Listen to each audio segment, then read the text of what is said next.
Bless Pascal 1623ರಲ್ಲಿ France ದೇಶದಲ್ಲಿ ಜನಿಸಿದರು. Pascal ಬಾಲ್ಯದಲ್ಲೇ ಅಸಾಧಾರಣ ಪ್ರತಿಭೆಯನ್ನು ತೋರಿಸಿದರು.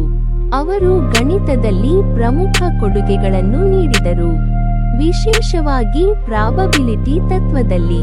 ಪಾಸ್ಕಲ್ ಟ್ರೈಯಾಂಗಲ್ ಎಂಬ ಮಹತ್ವದ ಗಣಿತ ಪರಿಕಲ್ಪನೆಯನ್ನು ಅಭಿವೃದ್ಧಿಪಡಿಸಿದರು. ಅವರು ಮೊದಲ ಯಾಂತ್ರಿಕ ಗಣಕಯಂತ್ರಗಳಲ್ಲಿ ಒಂದಾದ ಪಾಸ್ಕಲಿನ್ ಅನ್ನು ನಿರ್ಮಿಸಿದರು. ವಾಯು ಒತ್ತಡ ಮತ್ತು ದ್ರವಗಳ ಕುರಿತು ವಿಜ್ಞಾನದಲ್ಲಿ ಸಂಶೋಧನೆ ನಡೆಸಿದರು. ನಂತರ ಜೀವನದಲ್ಲಿ ಧಾರ್ಮಿಕ ಚಿಂತನೆಗಳತ್ತ ಹೆಚ್ಚು ಗಮನ ಹರಿಸಿದರು. ಅವರ ಪಾನ್ಸಸ್ ಎಂಬ ಕೃತಿ ಪ್ರಸಿದ್ಧ ತತ್ವಚಿಂತನೆಯ ಪುಸ್ತಕವಾಗಿದೆ.